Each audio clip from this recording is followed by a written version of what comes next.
Anyone at all familiar with Technos Japan is probably intimately familiar with the Kunio-kun games, a series popularized in the US by the RPG light beat-em-up Rivercity Ransom, which was itself popularized in the early 2000s by viral video. Work it, make it, do it, makes us. And there's rock dwellers who may not instantly recognize Technos by name. Well, crud. What 30-something gamer hasn't lost a roll of quarters to an unforgiving double dragon cab, at least once in their geeky existence? But besides making games about street punks who like to beat the bloody pulp out of one another, Technos is also responsible for Sugoro Quest, a quirky dice-based Famicom RPG that never stood a Blizargus chance in Hades of receiving an official Western release. When reduced to the bare essentials, Sugoro Quest plays much like other turn-based RPGs. A lone adventurer traipses across the kingdom of Cyland, battling diabolical evil and performing menial tasks for the local layabouts. The plot line never gets any more involved than kill the bad people because they're really bad, but it doesn't need to. The board game gimmick is compelling enough to create a casual RPG that's usually fun to play and always adorable to behold. Each scenario along the hero's journey is represented by a visually distinctive game board, 6 in total, each being longer, more complicated, and incredibly more difficult than the last. The game board is represented by a linear track that is divided into spaces of various special effects, the most common being the not-so-random encounter. But in addition to these battle squares, the hero might also find traps, treasure, healing, equipment buffs, or story events. There are a few points on the board where the track splits into an alternate route depending on how an adventurer handles a particular encounter. But these eventually loop back onto the main track, and ultimately all adventures end on either the victory or failure square.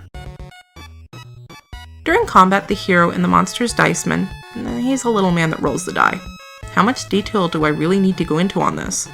The player can use dicemen too. The man summoned is of course random, and different men affect your rolls differently. Some are better at magic, others defense, and some just waste your goddamn time. Anyway, they roll the dice. The highest result inflicts a hit, and the value of the roll is then roughly modified by either the character's strength stat or their magic stat to calculate damage dealt. In the event that the two opponents roll doubles, additional dice are stacked until a winner emerges. These events are rare, but their damage is devastating. Sugoro's combat system is the thematic blend of experience-based stat gains and an overtly visual random number generator. In my experience, the RGN gods were not always kind, but the likelihood of poor rolls could be lessened by the tried and tested method of grinding for level gains, or by simply upgrading your equipment at the castle between stages. Unfortunately, neither tactic was effective at warding off random diceman knockouts. Enters Sugoro's greatest weakness. The game is unfairly difficult and fairly repetitive.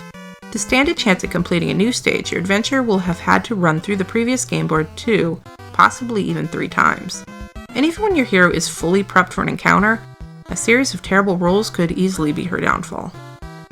Adding to this grueling test of stamina is the fact that the heroes level independently.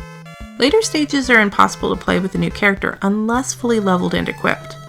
The final stage requires that you use all 4 heroes, meaning that in order to beat the game you have to have played every stage, multiple times, with 4 different characters. In a way, this is almost like selecting various difficulty levels, as each character has a different skill set. Magic users such as the elves who can manipulate dice rolls are at an obvious advantage and make playing the stages significantly easier than with the melee-oriented dwarf or fighter.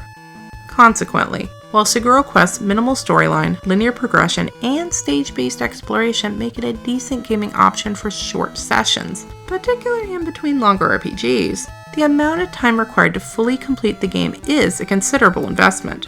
Win or lose, I find Sugoro Quest to be an enjoyable time waster. When you give up on the expectation of actually beating the game, you open yourself to the exhilaration of chaos. Sugoro Quest may not be the next Final Fantasy, but it's an excellent approximation of rainy day physical board gaming. I only wish it supported multiplayer.